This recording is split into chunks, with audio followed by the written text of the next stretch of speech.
হাঁসের মাংস খেতে কে কে পছন্দ করেন? অনেকেই আছে পছন্দ করে, আবার অনেকেই খেতে চায় না। আজকে হাঁসের মাংস রান্না করে দেখাবো। তার জন্য প্রথমেই একটি পাত্রে পেঁয়াজ কুচি, রসুন কুচি, গরম মশলা ভালো মতো তেলে দিয়ে ভেজে নিতে হবে। পেঁয়াজের পরিমাণটা বেশি দিলে একটু ঘন হবে ঝোলটা। আর পেঁয়াজটা হালকা ব্রাউন করে ভেজে নিব, ঠিক এই রকম। বেশি ভাজতে গেলে কিন্তু তরকারিটা তিতো হয়ে যাবে। আর দিয়ে দিলাম হলুদের গুঁড়া, ধনিয়া গুঁড়া, মরিচের গুঁড়া ৩ টেবিল চামচ। এগুলো দিয়ে ভালো মতো কষিয়ে নিতে হবে। তারপরে আদা বাটা দিয়ে দিব। আদা বাটা দেখুন কি সুন্দর লাগছে, কেননা ছিলকাটা ছাড়িয়ে আমি আদাটা বেটেছিলাম। তো আদা বাটা দিয়ে দিলাম ২ চা চামচ পরিমাণ। এরপর ভালো মতো কষিয়ে নিতে হবে নেড়েচেড়ে। তার জন্য সামান্য একটু পানি কিন্তু আমি অ্যাড করে দিয়েছি। এখন অ্যাড করার পর পানি, তারপর মশলাটা তেলটা উপরে চলে আসলে এর মধ্যে লবণ দিয়ে দিব। লবণটা প্রয়োজন অনুযায়ী দিবেন। যেহেতু রোজা, লবণ কিন্তু চেক করা যায় না। লবণ বেশি হয়ে গেলে ইফতারটাই মাটি হয়ে যাবে। এরপর কিন্তু আমি দিয়ে দিয়েছি মাংসর মশলা। এখন মাংসগুলো ভালো মতো ধুয়ে রেখেছিলাম, হাঁসের মাংস, সেটা দিয়ে দিলাম। মাংসটাকে মশলার সাথে ভালো মতো নেড়ে চেড়ে একসাথে মিশিয়ে নিব, যেন ভালোভাবে মাংসটার সাথে মশলাগুলো ভালো মতো মিশে যায়। তো সেভাবেই করলাম। আর আপনারা কারা কারা পছন্দ করেন হাঁসের মাংস?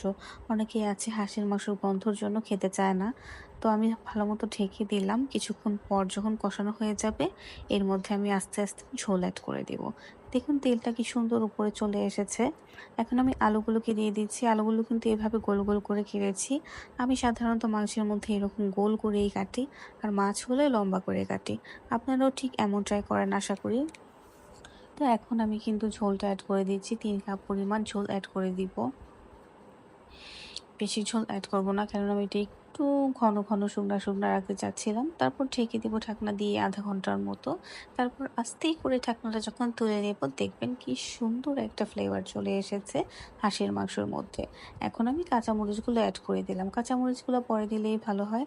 আর হাঁসের মাংসটা কিন্তু আজকে আমি খাবো ভুনা খিচুড়ি দিয়ে, বেশি করে ডাল দিয়ে খিচুড়ি করে নিয়েছি। আর সাথে আছে নর্মাল সিম্পল সালাদ, আর লেবু তো আছেই। তো এই গন্ধটা এড়ানোর জন্য আমি একটু কেওড়া জল মিক্সড করলাম। হাঁসের মাংসে মাঝে মধ্যে একটু গন্ধ আসে।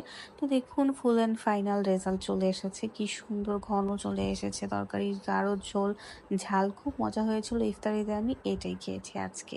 আপনারা যে যেখান থেকে দেখছেন আমার ভিডিওটিতে একটি করে লাইক এবং একটি কমেন্ট করে যাবেন কেমন হয়েছে আমার আজকের রেসিপিটি। আর আপনারা ইফতারে এইসব খান কিনা কমেন্ট করে জানাবেন। আল্লাহ হাফিজ।